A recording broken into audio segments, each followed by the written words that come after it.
പരിശുദ്ധ അമ്മയ്ക്കും തിരുക്കുമാരനും 1000 നന്ദി. ഈ പുണ്യ അൾത്താരയിൽ വന്ന് നിൽക്കാൻ എനിക്ക് ധൈര്യം തന്നതിന് ആദ്യമായിട്ട് നന്ദി പറയുന്നു. എൻ്റെ പേര് സിനു സെബാസ്റ്റ്യൻ. ഞാൻ എടത്തുവായിൽ നിന്നാണ് വരുന്നത്. ഞാൻ 2023 ഏപ്രിൽ 10 ആദ്യമായിട്ട് ഉടമ്പടി എടുത്തത്. ആ ഉടമ്പടി എടുക്കുന്ന സമയത്ത് ശാരീരികമായും മാനസികമായിട്ടുമൊക്കെ ഞാൻ വളരെ ബുദ്ധിമുട്ട് അനുഭവിക്കുന്ന ഒരു നിമിഷമായിരുന്നു. ഞാനൊരു അധ്യാപികയാണ്, ഒരു എയ്ഡഡ് സ്കൂളിൽ പഠിപ്പിക്കുകയാണ്. ആ എയ്ഡഡ് സ്കൂളിലെ നിയമനങ്ങൾക്കൊക്കെ വളരെ ബുദ്ധിമുട്ടുള്ള സമയമാണ്.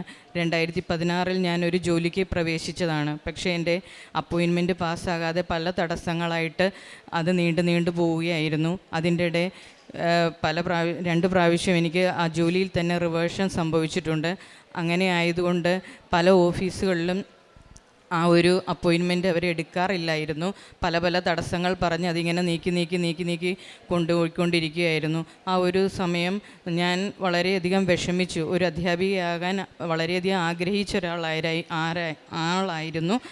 പക്ഷേ അങ്ങനെ ആഗ്രഹിച്ചു വന്നിട്ടും അതിൽ ഒരു എൻ്റെ ആ അപ്പോയിൻമെൻറ്റൊക്കെ പാസ്സാകാതെ വന്നപ്പോൾ ഞാൻ ഒത്തിരി തളർന്നു പോയി.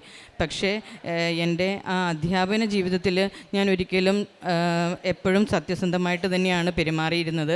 ആ ഒരു വിശ്വാസം എന്നിലുണ്ടായിരുന്നു, എൻ്റെ ഇത് പാസ്സാകും എന്ന്. പക്ഷേ മനുഷ്യനായതുകൊണ്ട് ആ ബലഹീനതകൾ കൊണ്ട് നമ്മൾ ചിലപ്പോഴൊക്കെ അങ്ങ് തളർന്നു പോകാറുണ്ട്. അപ്പോൾ അങ്ങനെ ഇരിക്കുകയാണ് എൻ്റെ ഒരു കസിൻ വഴി അവരുടെ ജീവിതത്തിലുണ്ടായ അനുഭവങ്ങളൊക്കെ അറിഞ്ഞ് എനിക്കും കൃപാസനത്തിൽ വരണമെന്നും, കൃപാസനത്തെക്കുറിച്ചൊക്കെ ഞാൻ ഒത്തിരി കേട്ടിട്ടുണ്ട്. എൻ്റെ വീട് ആലപ്പുഴയായിരുന്നു. പക്ഷേ ഞാൻ അപ്പോഴൊന്നും അങ്ങനെ കൃപാസനത്തിൽ വരാനൊന്നും ആഗ്രഹം കാണിച്ചിട്ടില്ല. കൃപാസന പത്രമൊക്കെ എനിക്ക് കിട്ടിയിട്ടുണ്ട്, അത് ഞാൻ വാങ്ങിച്ചിട്ടുണ്ട്. പക്ഷേ അത് മുഴുവനായിട്ട് വായിച്ചോ എന്ന് ചോദിച്ചാൽ ഞാൻ ഒരിക്കലും വായിച്ചിട്ടില്ല. അങ്ങനെ പല പള്ളികളിൽ അങ്ങനെ പോകുന്ന ഒരു രീതിയില്ലായിരുന്നു. സ്വന്തം ഇടവക പള്ളിയിൽ ഞായറാഴ്ച മാത്രം കുർബാന കാണുന്ന ഒരു വിശ്വാസി മാത്രമായിരുന്നു. ഇങ്ങനെ ജീവിതത്തിലെ ബുദ്ധിമുട്ടുകളൊക്കെ വന്നപ്പോൾ കുമ്പസാരിക്കാനും കുർബാനയിലൊന്നും പങ്കെടുക്കാനും ഒന്നും അത്ര താല്പര്യമൊന്നും ഇല്ലാതിരുന്നൊരു സമയമായിരുന്നു. അപ്പോൾ അങ്ങനെ എനിക്ക് ഇവിടെ വരാൻ ഞാൻ പലപ്പോഴും പലരെയും കൂട്ടുപിടിച്ചു വരാനൊരുങ്ങി. പക്ഷേ അതൊന്നും നടന്നില്ല. കൂട്ടുകൂടി വരാനായിട്ട് എനിക്ക് പറ്റിയില്ല. അമ്മ മാതാവ് ഞാൻ തന്നെ ഇവിടെ കണ്ടെത്തി വരണമെന്നാണ് ആഗ്രഹിച്ചത്. അതുപോലെ തന്നെ എനിക്ക് ഇവിടെ ഞാൻ തന്നെ കണ്ടെത്തി ഇവിടെ വരികയും ഉടമ്പടി എടുക്കുകയും ചെയ്തു. അങ്ങനെ ഉടമ്പടി എടുത്തതിന് ശേഷം ജീവിതത്തിൽ എന്തോ ഒരു പുതിയ ഒരു ശക്തി, ഒരു ധൈര്യമൊക്കെ ലഭിച്ചതുപോലെ, എൻ്റെ കാര്യത്തിന് ഒക്കെ ഒരു തീരുമാനം ഉണ്ടാകുമെന്നുമൊക്കെ ഉള്ളൊരു വിശ്വാസം എനിക്ക് ലഭിച്ചു. ഞാൻ പിന്നീട് ഈ ഓഫീസുകളിലൊക്കെ പോകുമ്പോൾ വിശുദ്ധ ഉപ്പുമൊക്കെ വിതറി അവിടെയുള്ള ഓഫീസിലുള്ള ആളുകൾക്ക് സമർപ്പിച്ച് പ്രാർത്ഥിക്കാനൊക്കെ തുടങ്ങി. അങ്ങനെ എൻ്റെ അപ്പോയിൻമെൻറ്റ് ഞാൻ ഒത്തിരി നടന്നതാണ്. നടന്ന് മടുത്തു. അതുപോലെ ഭയങ്കരമായിട്ട് നാണക്കേട്, പിന്നെ പോകാനൊക്കെ മടിയൊക്കെ ഉണ്ടായ അവസ്ഥയായിരുന്നു. അങ്ങനെ പിന്നീട് ചെല്ലുമ്പോഴൊക്കെ വളരെ പോസിറ്റീവായിട്ടുള്ള ഒരു സമീപനമായിരുന്നു അവർക്കുണ്ടായിരുന്നത്. അങ്ങനെ 2024 ആയപ്പോഴത്തേക്കും എൻ്റെ അപ്പോയിൻമെൻറ്റൊക്കെ പാസ്സായി. എനിക്ക് ഹൈസ്കൂളിലേക്ക് പ്രൊമോഷൻ ലഭിച്ചു. ഹൈസ്കൂളിലെയും അപ്പോയിൻമെൻറ്റ് പാസ്സായി. മാതാവിനും തിരുക്കുമാരനും 1000 നന്ദി പറയുന്നു. അതുപോലെ തന്നെ ഒരു സ്ഥലം, ഒരു 10 സെൻറ്റ് സ്ഥലം വാങ്ങിച്ച് വീട് വെക്കണമെന്ന് ഭയങ്കര ഒരു ആഗ്രഹം ഉണ്ടായിരുന്നു. അങ്ങനെ ഒരു സ്ഥലത്തിന് വേണ്ടി ഞങ്ങൾ ഒത്തിരി സ്ഥലമൊക്കെ കാണാൻ പോയി. പക്ഷേ സ്ഥലം കാണാൻ പോകുമ്പോൾ എൻ്റെ മനസ്സിലൊരു പ്രാർത്ഥനയുണ്ടായിരുന്നു, പള്ളിയൊക്കെ അടുത്തുള്ള ഒരു സ്ഥലം കിട്ടണമെന്ന്. ഞാനിപ്പം തിരിച്ചു വന്നിട്ടേ ഉള്ളൂ, കുർബാനയ്ക്ക് പോകാനും കുമ്പസാരിക്കാനും ഒക്കെ തുടങ്ങി. അപ്പോൾ അത് നിന്ന് പോകരുത് എന്നുള്ളൊരു ആഗ്രഹത്തിൽ അങ്ങനെ ദൂരെയൊക്കെ ആവുന്നതുകൊണ്ട് അങ്ങനെ പോകാതിരിക്കാൻ ഒരു അവസരം ഇല്ലാതിരിക്കണം എന്നൊക്കെ ഓർത്തുകൊണ്ട് പള്ളിയൊക്കെ ഒരു സ്ഥലം വേണമെന്നിങ്ങനെ ആഗ്രഹിച്ചു. അപ്പോൾ അങ്ങനെ സ്ഥലം തപ്പി നടന്നു. പക്ഷേ അങ്ങനെ സ്ഥലം നമുക്ക് യോജിച്ച രീതിയിലും നമ്മുടെ ബഡ്ജറ്റിനൊത്തുള്ള സ്ഥലങ്ങളൊന്നും കിട്ടിയില്ല. അങ്ങനെ പെട്ടെന്നൊരു ദിവസം ഒരു ബ്രോക്കർ ഇങ്ങനെ വിളിച്ചിട്ട് ഒരു വീട് കാണിക്കാനായിട്ട് വിളിച്ചു. അപ്പം എനിക്ക് താല്പര്യമില്ലായിരുന്നു, ഒരു വീടായിട്ട് വാങ്ങിക്കാൻ താല്പര്യമില്ല. നമുക്ക് നമ്മുടേതായ ഇഷ്ടത്തിനൊരു വീട് പണിയണമെന്നൊക്കെ ഉള്ളൊരാഗ്രഹമായിരുന്നു.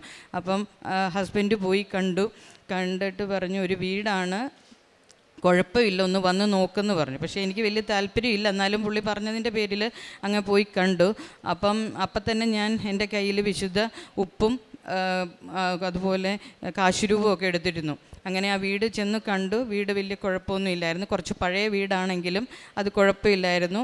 പിന്നെ ആ വിശുദ്ധ ഉപ്പും ആ കാശുരൂപവും ആ വീടിൻ്റെ അവിടെ ഇട്ട് പ്രാർത്ഥിച്ചു. ഇത് ഞങ്ങൾക്ക് ലഭിക്കേണ്ടതാണെങ്കിൽ, ഞങ്ങൾക്ക് അർഹതപ്പെട്ടതാണെങ്കിൽ മാത്രം ഇത് തന്നാൽ മതിയെന്ന് പറഞ്ഞ് പ്രാർത്ഥിച്ചു. പക്ഷേ ദൈവ അനുഗ്രഹം ആണ് എന്ന് തന്നെ ഞാൻ വിചാരിക്കുവാണ്. 2 ആഴ്ചയ്ക്കുള്ളിൽ ഒരു നല്ല, എല്ലാം കൊണ്ടും നല്ല സൗകര്യമുള്ള ഒരു സ്ഥലത്ത്, വെള്ളവും എല്ലാം ഉള്ള ഒരു സ്ഥലത്ത് ഒരു വീടും 10 സെൻറ്റ് സ്ഥലവും കൂടെ വാങ്ങിക്കാനായിട്ട് സാധിച്ചു. സാമ്പത്തികമായിട്ടാണേലും നമ്മുടെ കയ്യിൽ അധികം പൈസയൊന്നും ഇല്ലായിരുന്നു. പക്ഷേ എങ്ങനെയാണെന്നറിയില്ല, ആ 2 ആഴ്ച കൊണ്ട് എല്ലാം ക്രമീകരിച്ചു. ദൈവം തന്നു. ദൈവത്തിന് നന്ദി. അതുപോലെ തന്നെ വളരെ കുഞ്ഞിലേ തൊട്ട്, സ്കൂളിൽ പഠിക്കുന്ന കാലം തൊട്ട് എനിക്ക് ഭയങ്കര തലവേദനയായിരുന്നു. ഒരു സ്ഥലത്ത് ചെറിയൊരു ദൂരം പോലും സഞ്ചരിച്ചാൽ ഭയങ്കര തലവേദന. ചില സ്പ്രേകളും അതുപോലെ തന്നെ പൗഡർ, അതിൻ്റെയൊക്കെ മണം അടിച്ചാൽ തന്നെ തലവേദന. പിന്നെ പൊങ്ങാൻ പറ്റത്തില്ല, വെട്ടം കാണാൻ പറ്റത്തില്ല, ഒച്ച കേൾക്കാൻ പറ്റാത്ത ഭയങ്കര ദേഷ്യവും അരിശും ഒക്കെ ആയിട്ട് അങ്ങനെ ആയിരുന്നു. ഇവിടെ വന്ന് പ്രാർത്ഥിച്ചു. നിയോഗത്തിൽ അത് വെച്ചു. അങ്ങനെ പ്രാർത്ഥിച്ചു. വിശുദ്ധ തൈലവും ഉപ്പും തേനും ഒക്കെ ദിവസവും അത് ഉപയോഗിക്കാൻ തുടങ്ങി. കുഞ്ഞുങ്ങൾക്കും അത് കൊടുക്കാൻ തുടങ്ങി. അത് എപ്പോഴാണ് അത് പോയതെന്നൊന്നും അറിയത്തില്ല. കുറേ കഴിയുമ്പം അത് ഇല്ല എന്ന് എനിക്ക് മനസ്സിലായി. എങ്ങും യാത്ര ചെയ്യാൻ പറ്റാത്തൊരവസ്ഥയൊക്കെ ആയിരുന്നു. ഇപ്പം അങ്ങനെയില്ല. 5 വർഷമായിട്ട് ഞാനൊരു 3/4 മണിക്കൂർ വണ്ടി ഓടിച്ചു പോകുന്ന സ്ഥലമാണ് ഞാൻ ജോലി ചെയ്യുന്നത്. ഇപ്പം വളരെ തലവേദനയൊന്നും വരാറില്ല അങ്ങനെ. അതുപോലെ തന്നെ കൂടുതൽ വിശ്വാസ ജീവിതത്തിലേക്ക് വരാനായിട്ട് സാധിച്ചു. കൊന്ത ചെല്ലാൻ എനിക്ക് ഭയങ്കര മടിയുള്ള ആളായിരുന്നു. സന്ധ്യാപ്രാർത്ഥനയിൽ ഒരു രഹസ്യം ചൊല്ലും, ബാക്കി മറ്റുള്ളവരാണല്ലോ ചെല്ലുന്നത്. പക്ഷേ ഇപ്പം മിക്കവാറുമൊക്കെ സ്കൂളിൽ പോകുന്ന വഴിയും വരുന്ന വഴിയും ഒക്കെ കൊന്ത ചൊല്ലിക്കൊണ്ട് പോവുക. അപ്പോൾ അങ്ങനെ നമ്മുടെ സമയം പോകുന്നതും അറിയത്തില്ല. നമുക്ക് കൊന്ത ചെല്ലാനായിട്ടും സാധിക്കുന്നുണ്ട്. അതിനുള്ള ഒരാഗ്രഹം ഉണ്ടാകുന്നുണ്ട്. അത് എനിക്ക് കിട്ടിയ ഒരു അനുഗ്രഹമായിട്ട് തന്നെ കരുതുന്നു. അതുപോലെ കുമ്പസാരിക്കാൻ ഭയങ്കര മടിയായിരുന്നു. ആ കുമ്പസാരം എന്ന ആ ശുശ്രൂഷയും 2 ആഴ്ച അല്ലെങ്കിൽ 3 ആഴ്ചയ്ക്കുള്ളിലൊക്കെ ചെയ്യാനായിട്ട് മനസ്സിൽ നിന്ന് ഇങ്ങനെ ഒരു പ്രേരണ എപ്പോഴും തോന്നാറുണ്ട്. മറ്റുള്ളവരോട് പെരുമാറുന്നതിലും മറ്റുള്ളവർ സഹായം ചോദിച്ചാൽ ആദ്യമൊക്കെ കുറച്ച് മടിയൊക്കെ ഉണ്ടായിരുന്നു. ഇപ്പം നമുക്ക് അവരുടെ ആവശ്യമനുസരിച്ച് അറിഞ്ഞ് സഹായിക്കാനായിട്ട് ഒക്കെ പറ്റുന്നുണ്ട്.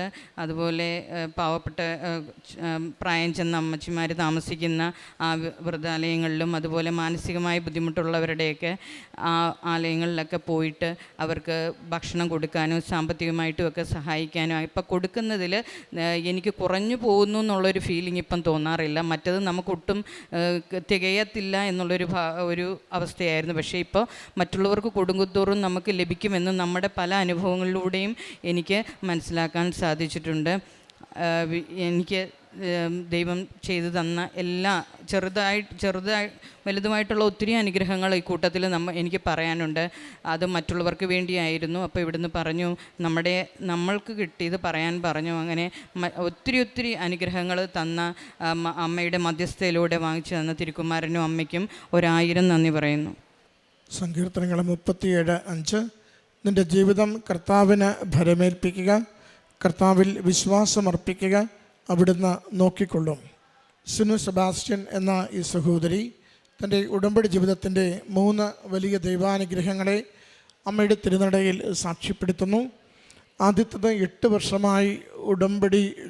വർഷമായി ജോലിക്ക് പ്രവേശിച്ചിട്ട് സ്ഥിര നിയമനം ലഭിക്കാതെ ശമ്പളം പാസ്സാവാതെ ഏറെ ക്ലേശം അനുഭവിച്ചിരുന്ന കാലഘട്ടത്തിൽ, ഒത്തിരി നൂലാമാലകളിലൂടെ ആ അപ്പോയിൻമെൻറ്റ് തന്നെ പോയിക്കൊണ്ടിരുന്ന കാലഘട്ടത്തിൽ അമ്മയുടെ തിരുനടയിൽ വന്ന ഉടമ്പടി എടുത്ത് നിയോഗത്തിൽ അത് സമർപ്പിച്ച് പ്രത്യേകമാവിധം അമ്മയുടെ സംരക്ഷണം തേടി പ്രാർത്ഥിച്ച് ചുരുക്ക നാളുകൾക്കുള്ളിൽ തന്നെ അപ്പോയിൻമെൻറ്റ് പാസ്സാവുകയും സ്ഥിര നിയമനത്തോടുകൂടി ജോലി സുരക്ഷിതമാവുകയും ചെയ്തതിനെയാണ് സഹോദരി ആദ്യം സാക്ഷ്യപ്പെടുത്തിയത്.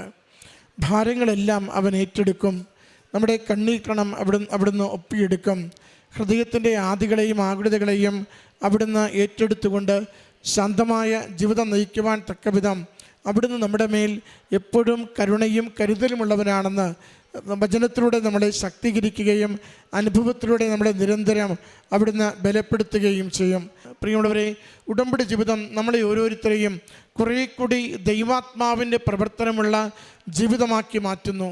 കരുണയോടുകൂടി ജീവിക്കുവാൻ നമ്മളെ സഹായിക്കുന്നു. സഹോദരി പറയുന്നുണ്ട്, എൻ്റെ കാരുണ്യ പ്രവൃത്തികളിൽ മറ്റുള്ളവർക്ക് എന്ത് കൊടുത്താലും കുറഞ്ഞുപോയി എന്നെനിക്ക് തോന്നാറില്ല. കൊടുക്കും തോറും കൂടി വരുന്ന പ്രതീതി പല അനുഭവങ്ങളിലൂടെ അമ്മ എനിക്ക് കൈമാറിയിട്ടുമുണ്ട്. അതുകൊണ്ട് കാരുണ്യ പ്രവൃത്തികൾ സന്തോഷത്തോടെ ചെയ്യുവാൻ, നന്മയോടുകൂടി മറ്റുള്ളവരോട് ഇടപഴകുവാൻ ഉടമ്പടിയിലൂടെ സഹായിക്കുന്നുവെന്ന്.